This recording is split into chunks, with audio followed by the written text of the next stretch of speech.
Hi, everyone. Kathy Beltran with Sacred Dancer Trance. I am so grateful today to be back with you here. I'm so excited because I've had this woman on my list for quite some time. And I just can't believe it's happening now. I know I haven't been here in a while, but I have this perfect talk for you today. I have British trance medium, healer, sports massage therapist. Actually, she does all kinds of things with us here today. And I would love for you to welcome Rachel Casson. I keep thinking I'm going to mess up your name, Rachel Casson, with us here today. So again, thank you so much, Rachel, for being here and allowing me to share your story and the beautiful work that you do serving spirit. And thank you, Kathy, firstly, for inviting me. I'm really delighted and honoured to be here today and to share my story, but also to reach out to others, because we've all got a story. Everybody has a wonderful story and a wonderful power within them, but sometimes they've just forgotten. Oh, yes, yes. Some of you may know Rachel and her story. She was an ex-water ski champion who had a devastating fall. But this story that we're going to talk about is her story of healing and to where she has landed now. She has done 2 interviews with Spirited Talk, and they're fabulous interviews. I mean, when I watched them, I had the goosebumps, everything. And to know her full story, I definitely want to share those and include those links at the end of this interview. You can find them on YouTube, Spirited Talk, correct? Yes. I want to say yes. So definitely check out those interviews, because I'm telling you, the moment it's so down to earth, everything, you just felt like you knew her. And when I got on here with her, I was like, oh my God, I was so grateful. But so what I want to start out with, Rachel, is how everything started for you with spirit, your work you're doing now. And wherever it takes us. Okay, well, it's a bit of a story, but basically for me, since as long as I can remember, I've always, as a child, used to see spirit objectively. I used to have aspects of physical phenomena going on. I'd get toys fly off the top of my wardrobe and land on my bed, and I'd be screaming because I'm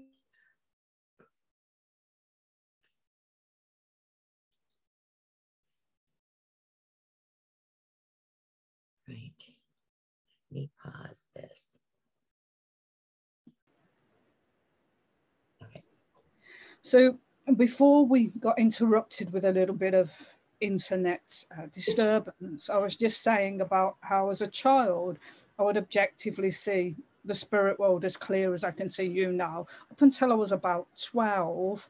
And I also used to get aspects of physical phenomena where toys would come off my wardrobe and land on the bed. And as you can imagine, I was hysterical because I had no understanding of the sensitivities that I had as a child. I used to say that I was talking French, and it was actually a healing vibrational tool. And I've learned that now as I get older. But so there were lots of things going on in the background, but I had no understanding of. So I used to do runes with my mom and things like that. And as fast as I did, my nan would confiscate them. So and always for me, it's been about healing, even though I didn't know it. I always used to see the auras around people. I could feel if people, I still can see the colors around people to this day. It's just something I was born with. And I used to know if someone was ill, because I used to see a different color in their aura, or I'd know if they'd been abused. And so as a child, I would just pick up on whatever resonance was going on, and very much my behavior would be a reaction of whatever was going on in my environment. So I was a very, very sensitive child, and I had no aspirations to be a trance medium. I didn't even know what a trance medium was. I wanted to start out and be a healer because I read a book called Barbara Ann Brennan's Hands of Light, which yeah, it's really amazing. And, you know, it's got the most wonderful pictures, which someone like me who sees stuff can really resonate with, because not everybody sees stuff. And that's okay, because we're all born with our own capabilities and sensitivities within the energy that we are, some to a stronger degree, some to a lesser degree. But I was just a very sensitive, and I lay on my bed and I was reading a book, and I put the book on my chest, and all of a sudden the room filled with this golden color. And I must say, it's one of the most exquisite and amazing experiences that I've had in my life, because the love that filled my room was, it still blows me away. It brings tears to my senses, because this face came down out of the gold and it just looked at me and smiled, and I knew that was a sign from God. And I went downstairs because I was working with a physiotherapist, and there was a woman there called Bonnie from America, and she said, she's born again Christian, she said, hey, that's a sign from God, that's a sign from God. And I was like, oh my God, that's a sign from God. So I was like so excited. So I decided that I was going to start to find out a little bit about healing. And as I was on that journey, my water ski racing was sort of coming to a close. But as my water ski racing stopped, then all my latent, so to speak, sensitivities started to come out. I actually thought I was going nuts, because I've got all these different things that I understand now, like the clairvoyance, the clairaudience, the clairsentience. They were all switched on, and I did have no understanding of how to work with them or control them. Oh my gosh. So when you were younger, your shift from having that experience, having your mother introduce you to some of the spiritual things, you know, runes and things like that. Having that, most people, not everybody has a parent that introduces them to that young. But and then with the skiing, your focus was that. So you probably tuned out spirit for completely, not completely, but maybe a little bit. And then once you were done with the skiing, everything just opened up for you again. Like, yeah, because I tuned away from the spirit because my mom had mental illness from when I was 10 years old. And she basically had manic depression due to the fact that she had lots of cancer in her body. So it just did her hormones in. So basically, from when I was sort of nearly 11 to when I was 15, my mom suffered varying degrees of mental illness. And so for me, I was so angry when she died when I was 15 that the only way I could focus in my life and keep going was to ski. And I used to take all my aggression out on the back of the boat in the gym. I had to have a focus and a purpose, because I think that's one reason why I'm still alive today. Because when Mum went, she was my kind of, in a way, she wasn't the rock, but the spiritual rock. And I'm just on a journey now of discovering that I'm Asperger's. So for me, she would always go, Rach, just go and just try. But I never wanted to go anywhere or do anything.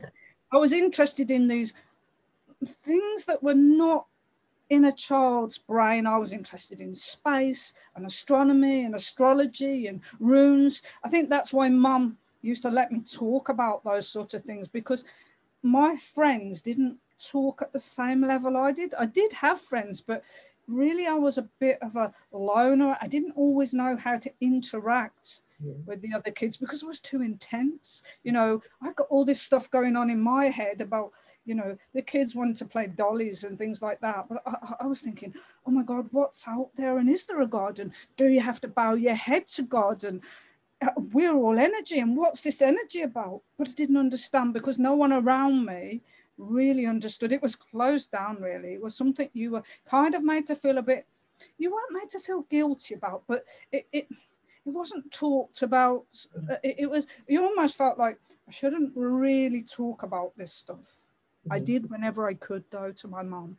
And she had Good. friends, and they'd say, whoa, Rachel's off the wall a bit with her thinking. She's like talking to an adult. But that's always how my brain has been, very fast functioning. It's not interested in the mundane stuff of life. It's interested in aspects beyond us, like what happens when we die, and, you know, Oh my God. why are we here?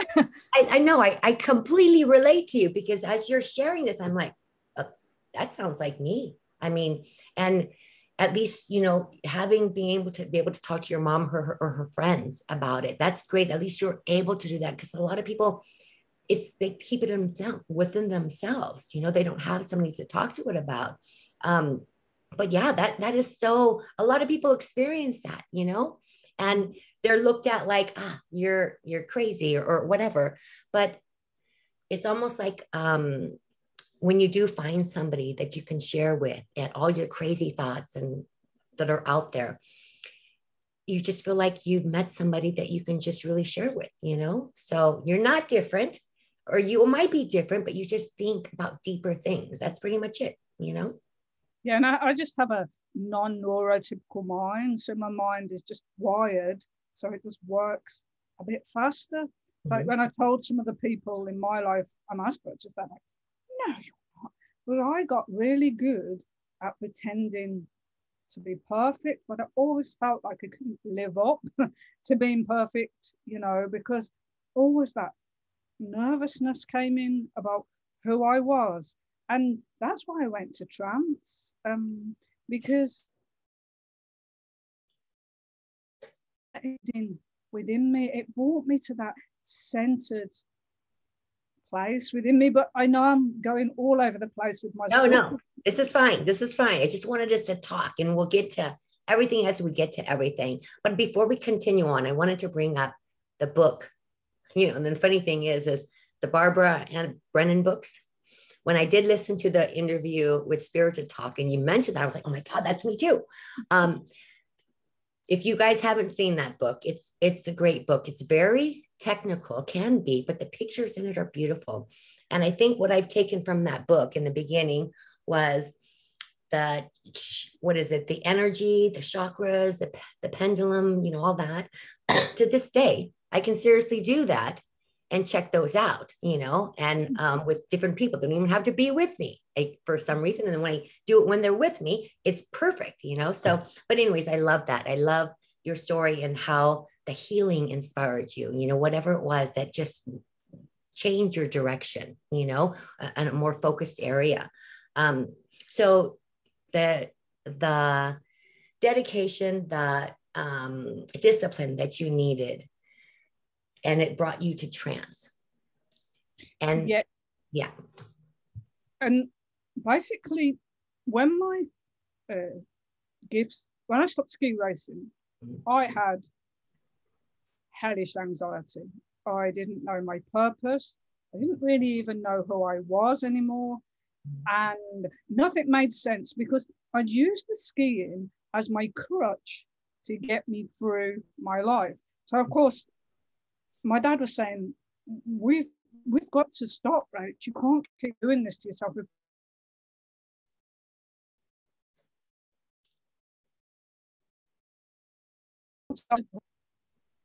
Okay. So all right. I think we just had one little glitch, but I think we're back now. So.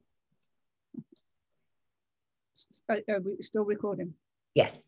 Oh, okay. So after 6 months, Dad sold the boat. He said, you know, we've got to stop now. And I just didn't, for the life of me, make up my mind to stop, because it's something, the strength that my dad gave me and the skiing was what kept me alive and what kept me focused, because I just carried all my pain, all my anger within me. I didn't work it out. I didn't talk to a therapist. I just was that ball of fire, you know. And so when my gifts started to come up, you know, I'd wake up and there'd be spirits staring at me. There'd be spirits talking to me. I was seeing faces in everything, colors, pictures, and it was all turned on. And I was like, whoa. So I went to this circle, and this woman in Cambridge, she said to me, you're a medium. Wow. And I was like, oh, what's that? And I had read about mediums, but I didn't consider myself a medium. I was still interested in the healing. And then I didn't, the circle served its purpose for the first couple of times I went. But when she started to say about sewing up chakras, that's when she lost me a bit. And I went to the Cambridge Spiritualist Church then. And I sat in their circle and I met several people. And when I first went to Cambridge Spiritualist Church, the man at the door, John, he said, oh, someone's been talking about you from Spirit for about the last 6 months. And they said you'd be coming. And I was like, and I just walked in and I was like, oh, and I thought, oh yeah, whatever. But actually it was true. And he was a really nice gentleman. And I sat in the circle at Cambridge and I started to do my development there. But at the same time, there's always the double experience in my life, always the duality. Mm-hmm. I was lost. It was like that Amazing Grace. I once was lost. I was blind, but I couldn't see. And I was so in turmoil with my anxiety, my pain, that I prayed to God and I was like, come on, God, give me a sign. I'm on my knees. I can't do this anymore. Not like this. I never had any thoughts of, doing anything daft, but I just was like on my knees. And I read in a book about the Arthur Findlay College. Mm-hmm. And then I got a message on my computer from one of my friends about the Arthur Findlay College. And then another one of my friends said, you want to go to the Arthur Findlay College. So I thought, a year later, I said to one of my friends, Leslie, I said, will you come with me to the Arthur Findlay College? Because I didn't want to go on my own. Yeah. And that's when I was introduced to trance. And I was in a trance healing group with a man called Minister Stephen Upton. And I'd gone on a Glyn Edwards course.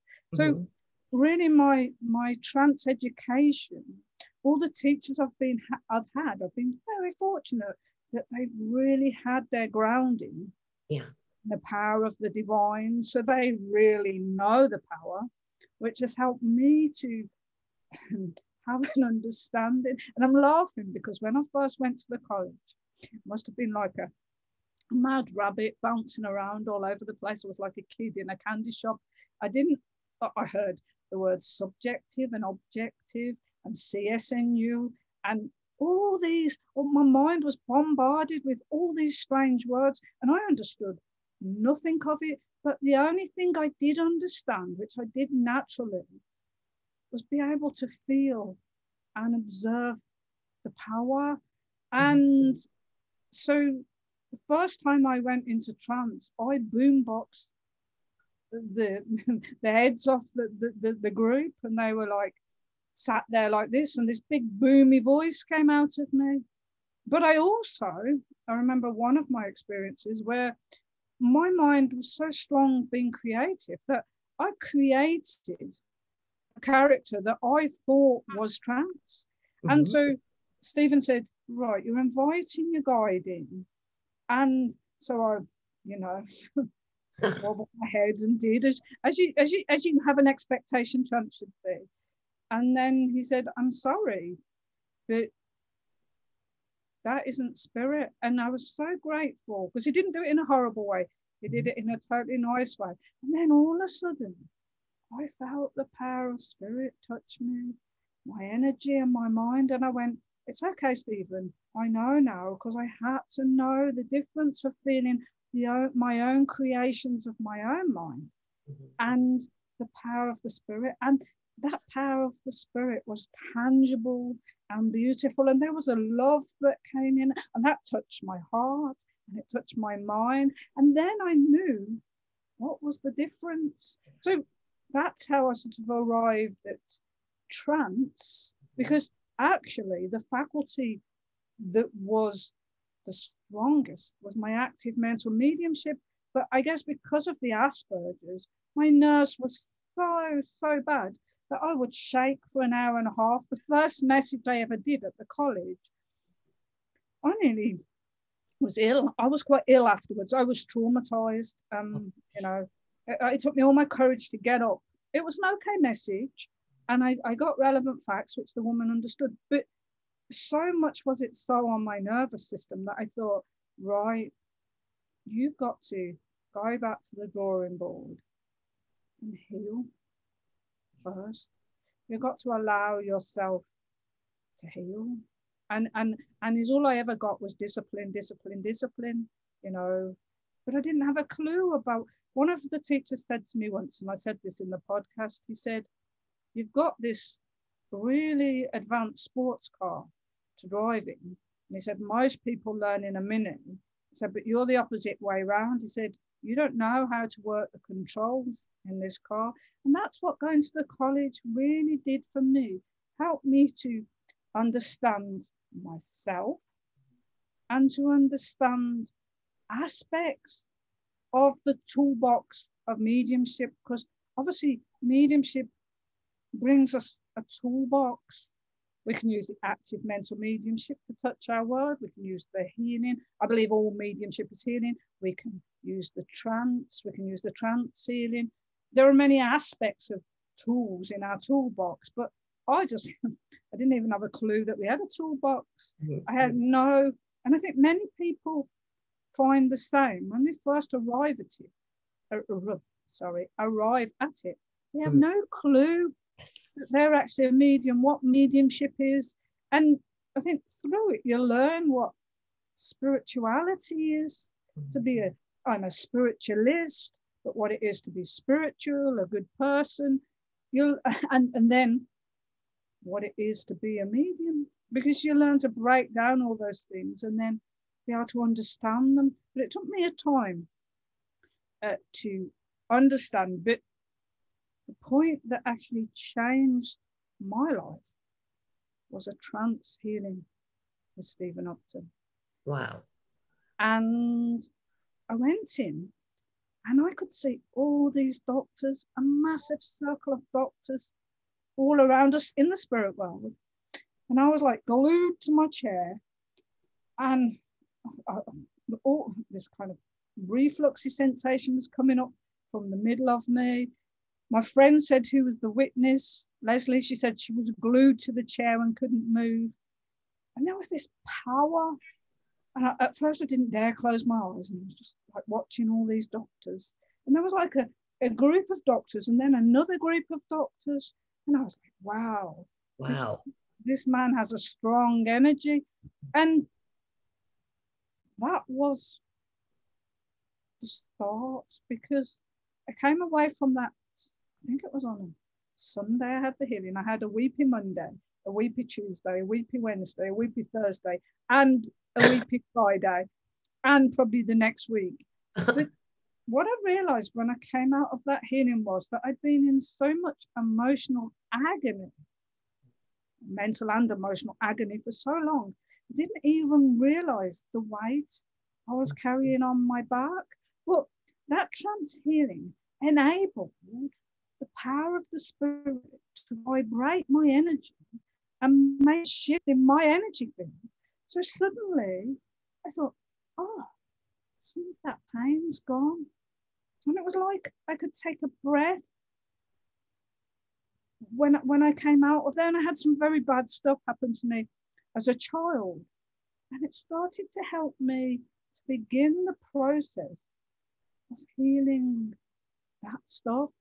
It was profound. And I think of it like, you know, like you get a gemstone. And if you got it out of the earth, it'd be stuck in rock and mud. And gradually you have to get the mud off that gemstone and the layers of rock. And then you find the inner gemstone. Well, that's what my journey of trance has been. Me becoming the little gemstone that I am, because I was just covered in mud and rubbish and heaviness. And it's all I was reflecting on was that. But I didn't realize until I felt lighter that a change had gone on. So that for me is why I'm the person that I am today in my life. That changed the very core. Well, it didn't change the very core. It connected me to the very core of who I was. And I was disconnected. You know, what's really interesting is the small list of questions that I do have that I want to make sure to ask, you're answering. You know, this happens, but you brought in your experience of what inspired you, what really pushed you to that area, and having a trance healing with Steve Upton, and explaining what you saw. See, this is great because I wanted to ask, what was your experience? What would you expect if if you ever had or had trance communication, a reading with somebody, how that would, be, but to see, spirit doctors everywhere around, that must have been something. I mean, that would for sure would have been up there with the gold and the face coming up to you, the book, so. It is, as I reflect on it now, it is up there with the gold. The gold was just so different to anything I'd had before. But another thing that's up there, and I'll just share this because it was phenomenal. I was having another trance healing because over a consecutive time, I made it my discipline because I knew the healing worked and it helped me. I decided to, every time I was in the company, Stephen, I would go and have a healing. And the one time we were in the library at the college, and all of a sudden it sounded like a jumbo jet was flying over. And again, my friend Leslie couldn't move.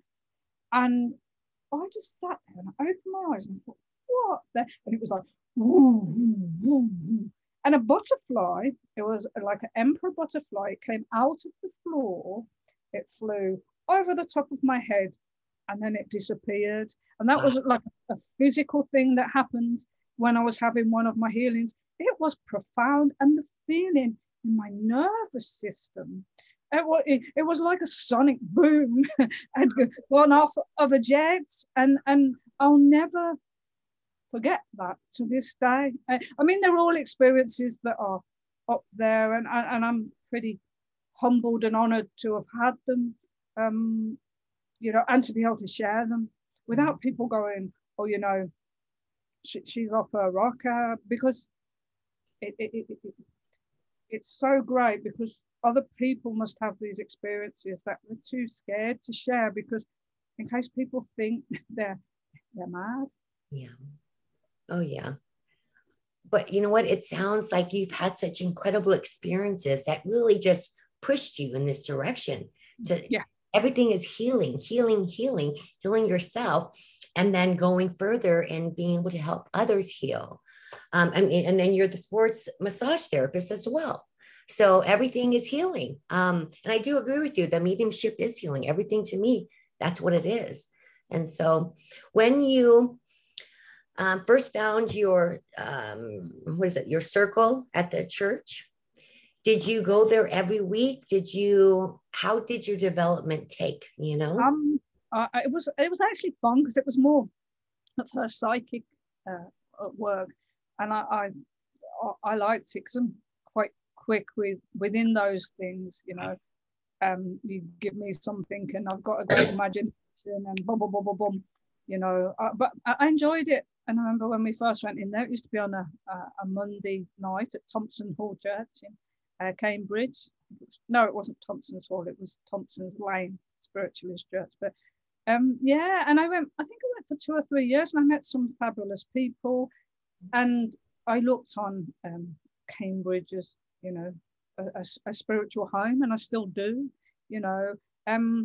but I think it started to teach me about the basics of my discipline, about the clairvoyance, because obviously, I'm just going to say this for the people out there, all mediumship is either mental mediumship or physical mediumship. And we were looking at the more active mental mediumship, whereas today, when we're looking at the trance, we're looking at the more controlled aspects of the power. So first of all, we were looking at the more active stuff. And I guess my Monday nights at first, I enjoyed them. They were fun, I was again like a kid in a candy shop, but didn't necessarily understand them. Did you Did you have to sit separately for trance, or did you just stay within the group that you were already with? No, when I came away from the college, I decided for 6 months I was going to get to know my team. So I used to sit in trance on my own, and some mediums say that you shouldn't sit for trance on your own, but I think, what is the worst that can happen? You can fall asleep. And I would just sit for 20 minutes, not for speaking, but I'd just invite 3 members of the collective of minds that work with me just to join with my mind, so I could get the physical sensation, the aspect of how they made my mind feel. And that's what I did. I just sat with them. And I did that for about 9 months, actually. But I've literally sat in the healing power and I just say the power of spirit overall for the last 15 years. So it's a daily discipline, but it helps me to keep centered. So that's what a lot of members ask, because they think that they have to find a circle and they can't sit until they do. But a lot of people do say they sat on their own and they got to know their team that way, you know? And I tell you what other members of a circle do. They give you valued feedback. They give you extra power within the circle. They give you stability and support. So I think that's why some mediums say it's better that you find a circle to sit in, because you've got to know, what are you developing your trance mediumship for? What do your team want to bring? And if you've got others to be objective with you, it's probably makes it easier for you, perhaps. But for me, my teachers are the spirit world. I've always been able to communicate and hear my team. So for me, not always clearly, sometimes it's a bit like there's white noise in the background, but for me, I took my guide from spirit. And so I know that those that work with me work in loving awareness and in the divine. So for me, I know that I'm safe. So I don't have to worry. I'm not a brave medium by any means, but for me, I don't have to worry about all this protection stuff and clearing stuff. And, you know, you've got to open up your chakras and then you've got to close them down. Well, when you get used to blending your mind for trance, you have to set the intention and switch it on, and then set the intention and switch it off. And if you tell the team, oh, I don't feel like it today, they'll stop. So again, we're working with an intelligence that's supposed to add to our intelligence, that wants to bring a voice and an intelligence to the world, or wants to bring healing to the world. So for me, that's why I thought, I'm a logical person, you know, and I thought, well, it must be safe to sit on your own. But you do question all these things, you know, as you go along. But for me, the trance was really about a calm, passive control. And that's why I went along with trance, because I was getting so much nerves with the active mental mediumship that I needed to calm myself down. And I joined the Stansted healers, the Fosh healers. I'm now chairman of that group at the college. But that gave me such a wonderful grounding, you know, to go that way with my active mental mediumship, but also to go that way with my trance. Both were blossoming for me, because I'm kind of like a multi-medium. Yes. You know, I can be diverse in whichever direction I set my intention to, but I couldn't at first. It took a long time of sitting and understanding myself, and then understanding the spirit world. So with study, with education, with courses, with circles, I've gained the knowledge to be where I am now. But I remember saying Judith Seaman's one of my teachers, and very grounded in the power. But I remember saying to her, and she must have thought it was a real upstart, but I didn't know. I was like, Judith, how long will it be till I can be a deep trance medium? And she went, Rachel, how long's a piece of string? Oh, wow. Yeah, and that was a profound answer for me. And I was like, wow. I thought, no, it can't take that long. But actually, it's a process of, I would say, refinement, in that when we start to work in trance, there's probably 80% of us and 20% of the spirit world. But through that process of attuning with our mind, because obviously our brain is this electrochemical stimulated organ, and our mind helps us with our beliefs, our emotions, our thinking, our thoughts, our consciousness. So they're obviously touching on all of those aspects. They've got to learn to bring us into a balanced place. Mm-hmm. And that takes time, you know, because I've had many different experiences as new aspects of the power have touched my energy. You know, at one stage I got a headache, and I spoke to the team and I said, oh, this is giving me a headache. They said, we just need to work through this. And a couple of times later, that headache was gone. But I trust enough that I can have that rapport with my team. But some people do need a teacher to guide them at first, you know, because it just gives a greater stability. Yeah. So, you know, when you had that first experience and you had that voice come out and, you know, with Steve Upton, was that your first experience with the trance? And then now, and it took you how long between where you started feeling really comfortable with that experience, with sitting? Oh, how long before I started to feel comfortable? If you remember. If you remember. 10 years. Okay. See? And then after 10 years, I started to develop. You know, they talk about within trance, you know, there's different levels of trance mediumship. So there's the light inspiration, and then there's a kind of middle level where the medium's mind is held and they can receive information, but they're aware of the information. For a long time, I was in that middle level. And then after about 10 years, I started to drop through the level. And they talk about deep. I don't really like deep, but I can't think of any other word to describe it. But more depth. There seemed to be more depth of the blending. And I would call it the velvet blue, because I would fall through this blue.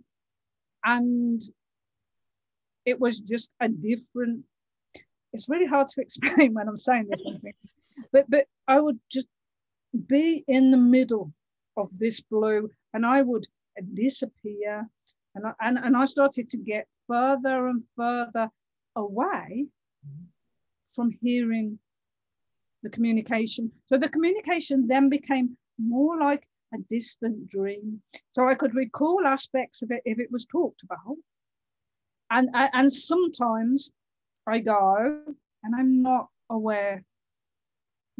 I go.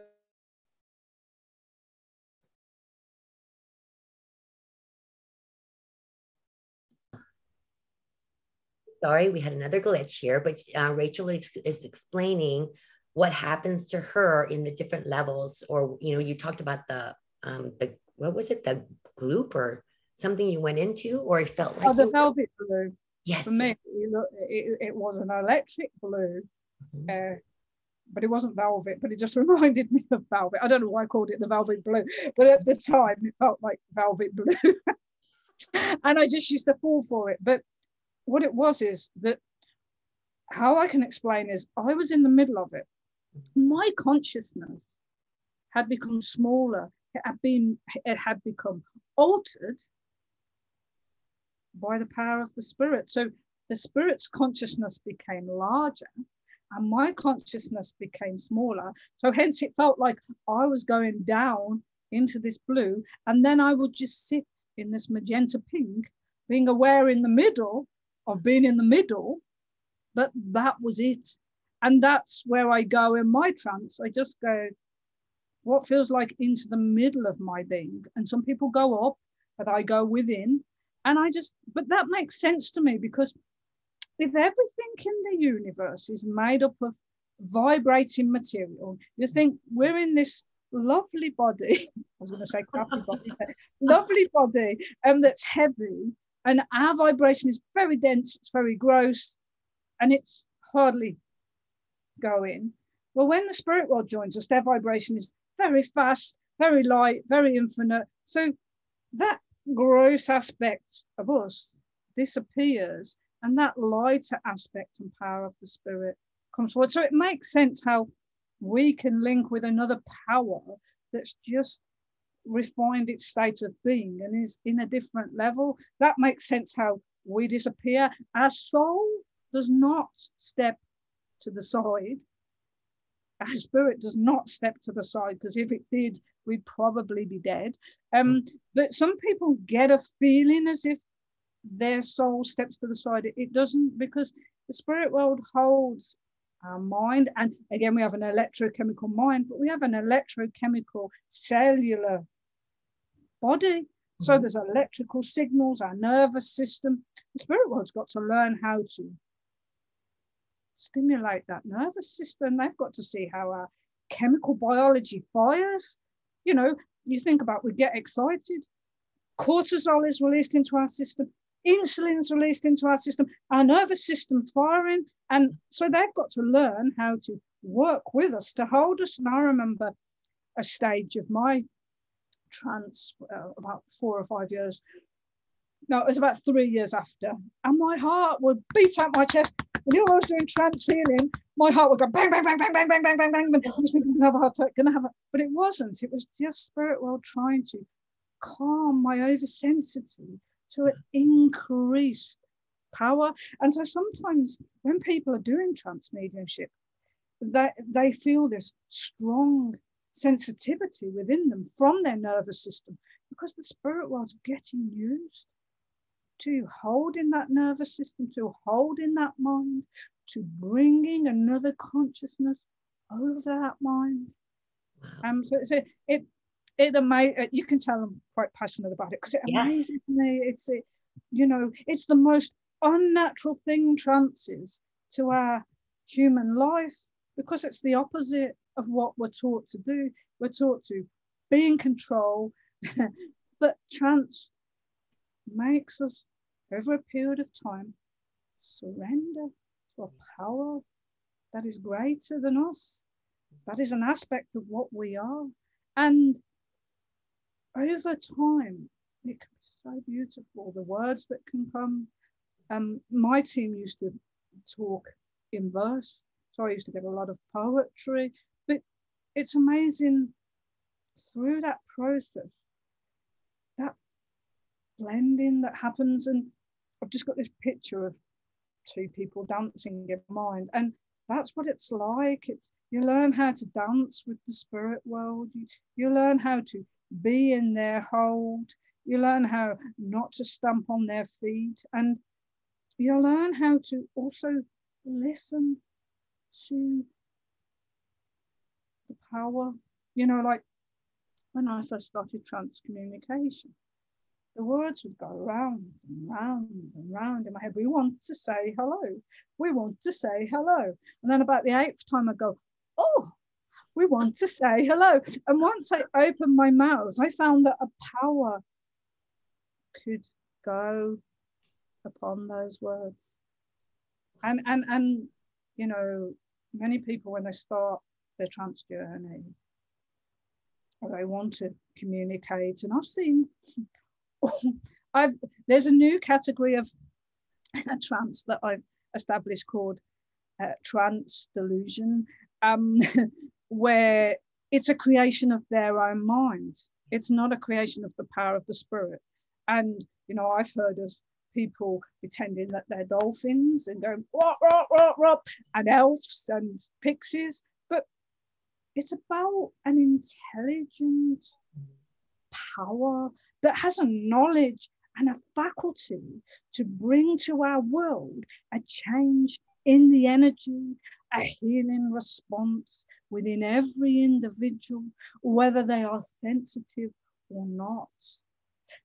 Everyone will just experience differing levels of sensitivity. And in our world, we've got some people that we would think have no sensitivity. And then we've got people that are so sensitive, it's too much, you know. And being a medium, you have to, you know, kind of, you're like a tree. And being a medium, when you start your healing journey, you have to strip back the bark, and then you're a bit raw, but then you can start to establish the growth that is for you, and you can begin your own growth within the power of the spirit. But you have to know who you are, what your motivations are, what your intentions are, where you're working from. I mean, we all got an ego, haven't we? Mm-hmm. And so there's nothing wrong with ego, because if there wasn't ego in the world, we wouldn't never want to perform or talk. But there's good ego, and there's ego where it's like, I'm so great, you know. And I have seen all sort of aspects of people who are mediums. Mm-hmm. And some are really humble bumbles, and some are really, I am, yeah, you know. But that's okay, because everyone is an individual having an experience and having a choice. I'm not judging anybody, but I just know that the choices I make is to be in service to God, and to be in service to that divine, because when I'm in service to the divine, then I can be in touch with my own divinity. Because in this world, people don't seem to understand the potential of who they are, or the beauty they have within them. And so, you know, hopefully through touching into my own divinity and bringing about a healing process, because I'm not going to joke around, I've had a very traumatic 31st years. But that's okay, because I don't feel sorry about that. I just know it was part of an experience that then suddenly started to help me to tune in to my inner, to my being, to me, and to then to begin to understand me, so that then I can say to other people, you too have that power within you. You too can tune in. Not everyone wants to be a medium. And lots of people do healing in the world that aren't mediums, but it's still through the same faculty of power, of loving awareness, you know. But people just don't realize there are many people in our world that need healing, that need to awaken to the splendor of the creativity and the strength they have within. Because we don't die, do we? We move on to a different sphere of energy. And that's what we connect with our trance, that sphere of our guides. I just think it's all amazing. You know what? I have to really tell you this. So your description of where you go has been the most detailed I've ever gotten from anybody. And how you shared it and how you felt and what you saw or what you felt like it was. Most people just tell me, oh, they go over here, or they, you know, they're there, but they're aware. But your description, from the moment you started talking about that, I'm like glued, because it was like, I get that. I mean, it was so different, you know, and everything so far you're sharing, I don't even have to ask you a question. This is the most beautiful thing. Spirit does this for me, because I'm like, I got my list, and you're answering everything. So I'm like, let's just go with it.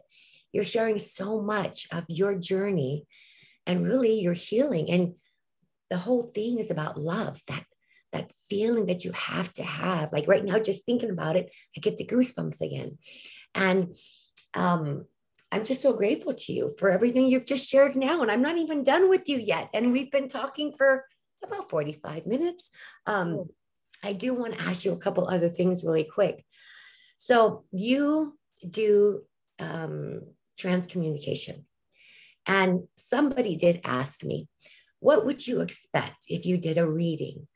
When you do a reading with someone who's a trance medium and for trance communication, do you have to have like a huge list of questions, or do you just allow what comes through from spirit? I think so. You're talking about, yeah, like say somebody were to go to you, wanted to get a reading from you, what would somebody expect in general? Well, they would expect you to go into the power. Okay. You would connect with the team, and then the team would bring them some information, you know, introduce themselves, bring some information about their life, but it would be whatever's needed. And then I feel my guide's there now. and, and then they would give the people an opportunity to ask questions. So the readings are usually in standard about half an hour. And to be fair, I've never done one online because it just makes me nervous because of the connection. Yeah. But I have done them in person. And I think it's better if the sitter comes with questions to ask, because your mind can go blank, because not only are you feeling the they're going, we want to talk, and I'm like, no. Not only can you feel the feeling of the person who's bringing the mediumship forward, then you get the aspect of the spirit world. And when you feel that and the information comes through, it can be very emotive. So it's good that people have questions, you know, to ask. Does that answer the question? Yes, no, it does, because they weren't sure if they could ask certain questions, or did it have to be just like universal stuff? They really weren't sure. So they've never had that experience before. And so they're interested, but they're like, I don't know, what do I do? So definitely it's a very great answer, because at least they now know to have some questions and direction. Yeah, and the guide really takes over. Mm-hmm. And so they will communicate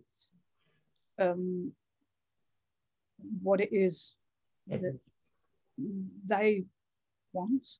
Yeah. And would you mind just for a second if I just gave you because my team keeps saying we want to speak, but they're not going to take over. I'm just going to show you how, for that trance communication sitting, I would, and hopefully this will work, because I can feel my throat buzzing. So how that I would move into the trance communication sitting. So when the person come in, I would introduce myself and say, hello, I'm Rachel, and I work with the collective of minds called Peter. And this is what you can expect when you come in for the reading. There may be changes in the room, changes in temperature, changes in the feeling. It may be very emotive. And then I'll say, it's just going to take me a couple of minutes and I will move into that power. So I'm just going to show you, if that's okay, yes, how I would move into that power. And so I would say to the person, right, I'm just going to begin by closing my eyes, and I just want you to just have a feeling yourself if the energy changes. Mm-hmm. So I'm just going to move into that now, but I won't be in it for long. I just want to give this demonstration because they keep saying we want to talk, and so I'm going to go with this. I said I would flow with it today. So I'm just going to move in, okay. And Peter will probably just say hello or something like that. And so you can just have a quick chat. So I'm just going to move in now. Okay. Sorry, I'm nervous. Sorry. So that's no, take your time. Thank you.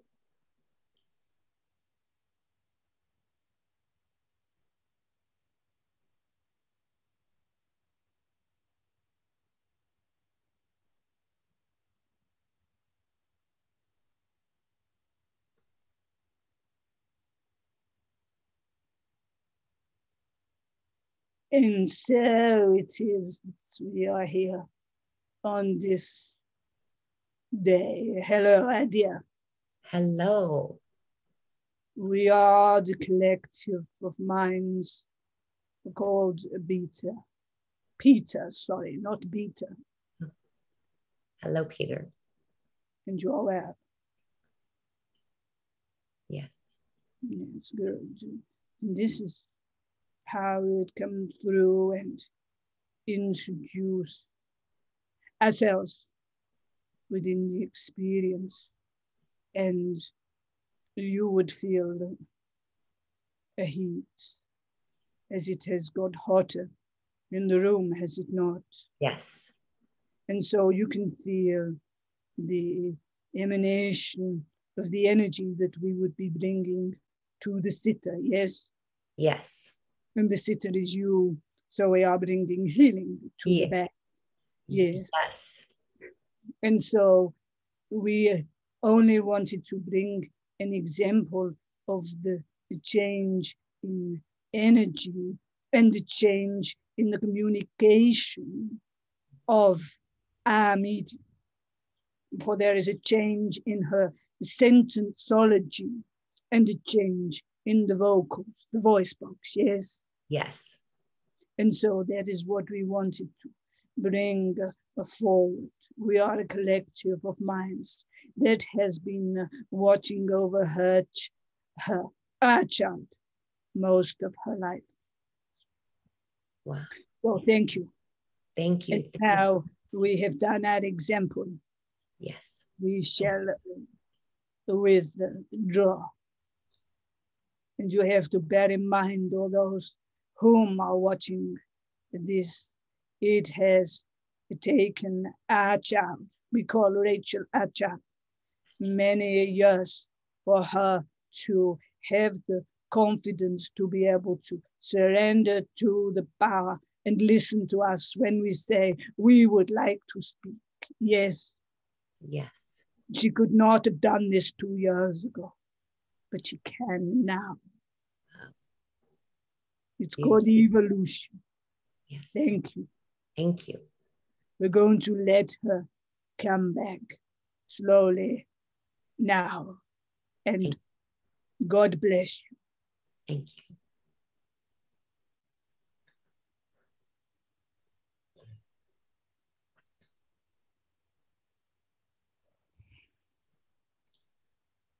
Wow. Wow. Oh my gosh. So before you started, I will say that your screen, the energy on your right side, it was like all kinds of stuff happening. And I got incredibly hot over here where I almost had to grab a tissue, which I didn't have. I'm thinking, how am I going to do this? I started feeling like I'm going to sweat. And I don't know what else, but I felt something on my back in that area. And I was like, what's happening? The voice. The interesting thing is before you started to do this, is I had a question in my mind already about your voice. And would that typically change or something different? And then you brought this through. And I am so grateful to you because you're helping. To me, this is all about helping others learn, finding teachers too, but learning more about trance. And you've explained dedication. You've explained being patient. You explained the healing, the love, everything. And so far, I'm going to say, and I just got the goosebumps because not only did you do a demonstration, because anybody that watches this is either on Facebook or this is YouTube. Open this up and they might not have any idea what this is about. And they're going to feel your beautiful, loving energy and all the beautiful things that you've shared. And they're going to learn so much just from this hour or so interview.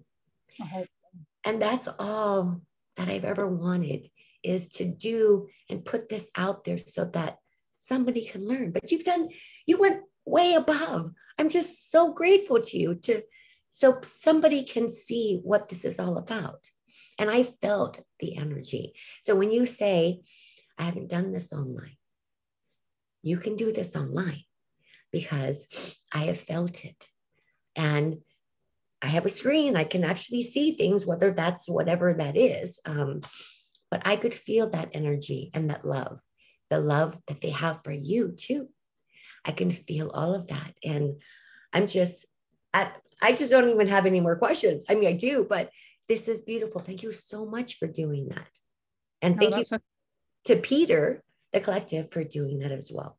You know? Yeah, I was just aware, because I'm so in tune with them now, I was just aware of them saying, and they said it 4 times, and I kept laughing. They kept saying, we want to speak. And I'm thinking, oh my God, they want to speak. They want to speak. They want to speak. But they'll keep doing that until I listen. Or after about 6 times, they'll go, okay, she's not up for that today. You know, but I am. I said I'd be open today. I promised them that I'd be open and be moved when it was needed. And I haven't done any. I do trance seminars online, but I haven't done any of the one-to-one communicative readings online, just purely because the technology makes me nervous. Yeah. So let's talk about that. So you do have some workshops that you do one-to-one for trance. So I know that they can reach you by how? How can members or the audience be able to reach you? By my, I would say by my website or on Facebook. But if they message me on Facebook, if they can let me know sort of where they message, not where they're messaging me from, but like in what connection it's in, because you get lots of scam. Oh gosh, yes. They're posted on Facebook, so I won't, if they haven't got a picture or I don't know where I know them from, I won't accept them, you know. But they can get me through my website, which is rachelcasson.co.uk. Yeah, but I forgot what you asked me. Sorry. No, I'm still like thinking about your demonstration, but okay, let me ask you this and we'll tie things up. So again, it's rachel.co.uk. Rachel Casson. Damon, what did I say? Just Rachel. See, I'm totally gone from this. Okay, rachelcasson.co.uk. Yeah. And Facebook, definitely message her. And definitely put something about this is about trance or whatever. So to make sure she might get a lot of messages. Advice. Oh, go ahead.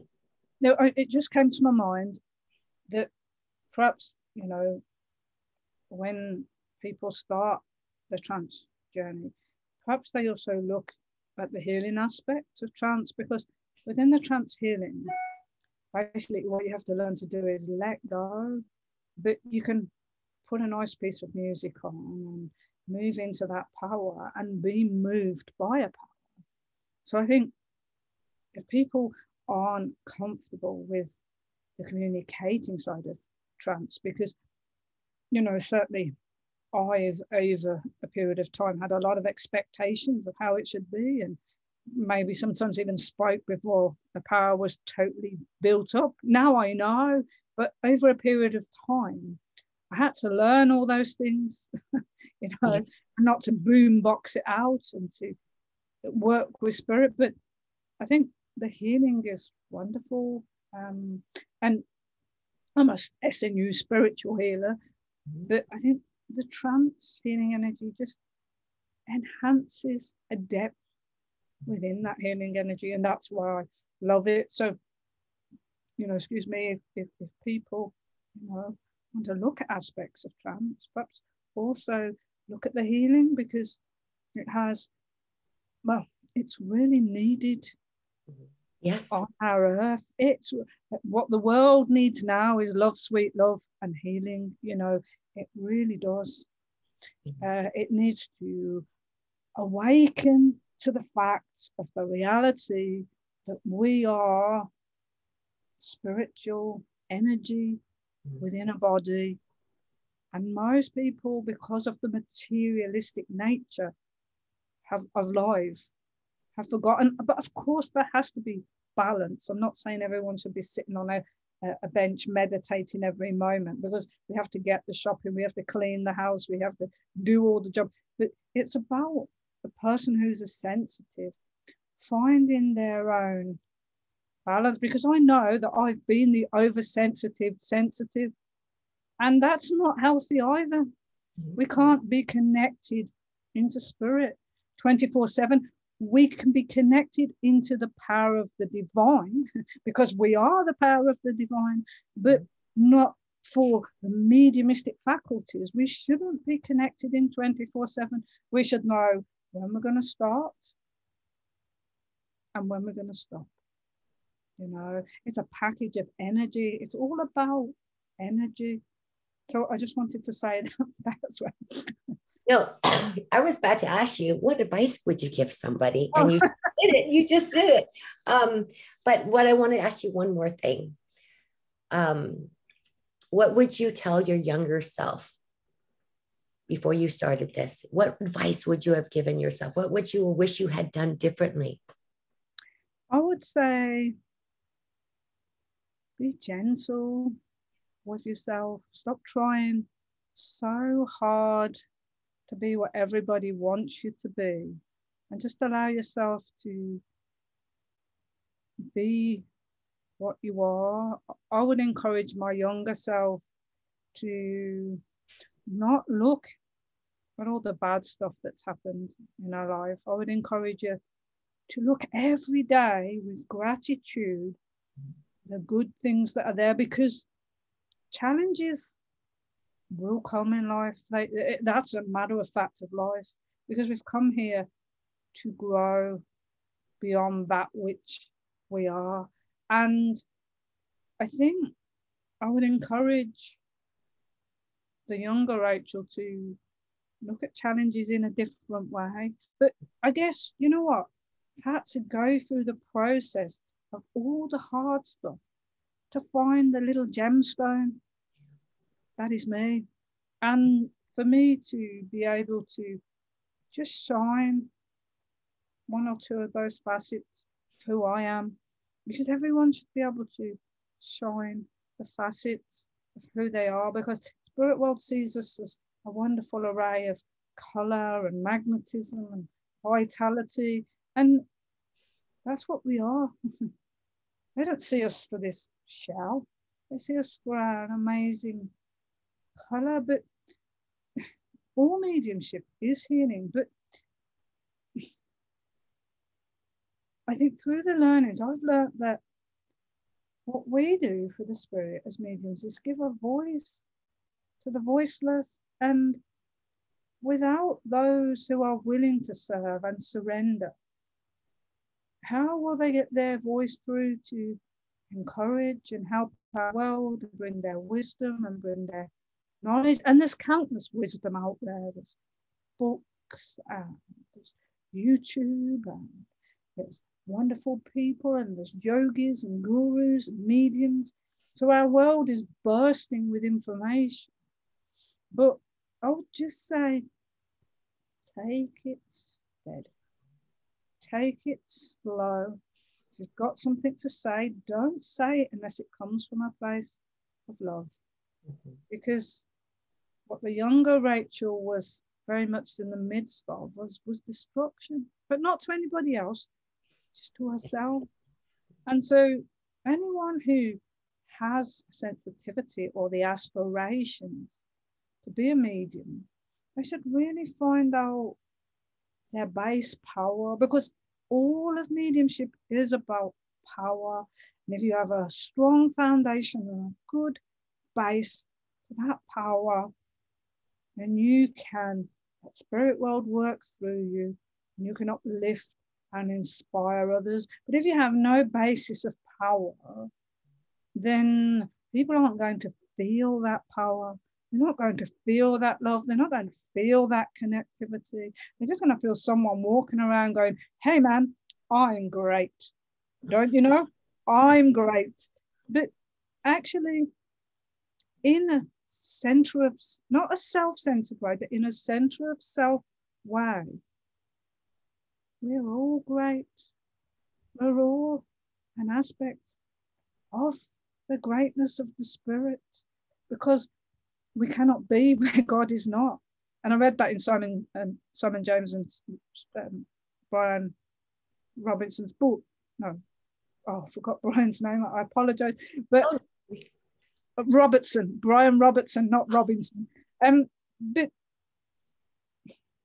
we are that power in different levels of frequency. All of us. Yeah. No one is left out. Every single person. This is beautiful.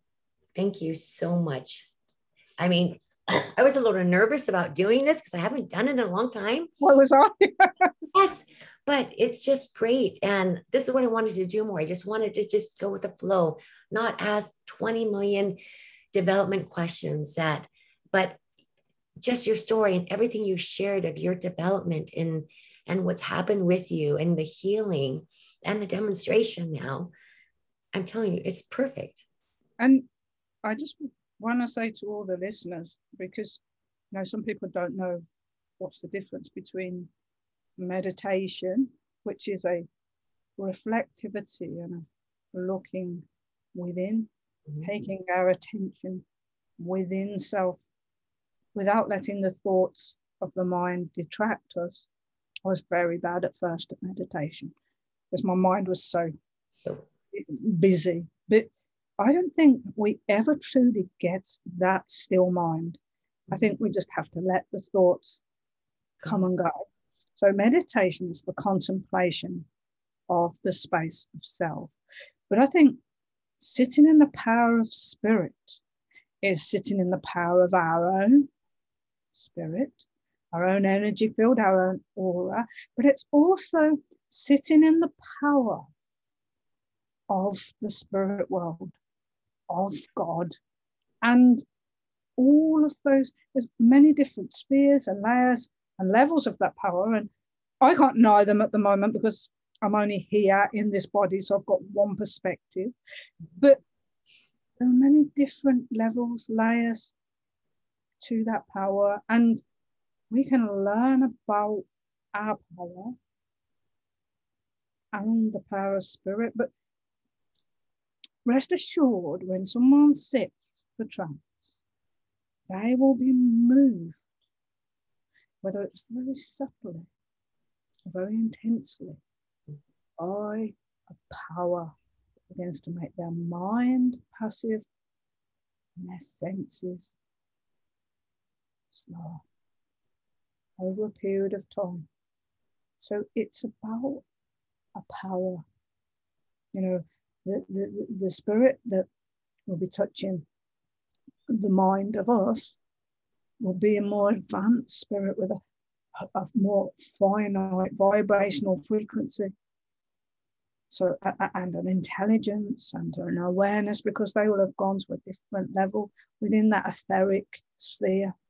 And I can't say what the etheric sphere is like because I have no recollection. What I can say is that it's a power touching on a droplet of power. Okay, so I love how you brought in the healing, the communication, and emphasize the love on it. You know what? You're a great teacher, because I'm sitting here and I'm like, I could get lost in everything you're saying. And I'm thank goodness that this is being recorded, because I probably will have to listen to this interview again, because after the demonstration, I'm like, oh my gosh. Thank you. Thank you. Thank you. Thank you for helping me help others. And thank you for sharing your story. And again, you can reach Rachel at rachelcasson.co.uk. You can reach her on Facebook. Definitely message her and make sure to include something about trance or whatever it is, so she knows it's not just some random people. For the viewers, I hope that you enjoyed this interview as much as I have. And I hope that it has inspired you to want to sit more for spirit. And again, Rachel, thank you. Thank you, thank you, thank you. And I'm very, as I say, honored to be here. It's a pleasure, and when you first asked me, I was like, oh my God, I want to do this for the right reasons. And so it took me a while to come back to you. But absolutely, we're here for the right reasons. And there are just some words going round in my mind. So I'll leave the viewers this. Be grateful and humble within the very nature of your way, for this experience of life is but a learning of the texture, of the threads, of the picture, of the tapestry, of your array. Go forth, our dearest ones, with loving awareness in your heart, for we are astounded and abounded by the love that is within you, that some of you have forgotten, but contextually, all of you are a part. Thank you. Beautiful, beautiful, beautiful. Okay, so guys, until next time, Kathy Beltran with Sacred Dance with Trance. Have a fabulous week. Thank you. Thank you, Kathy. Thank you. Thank you all.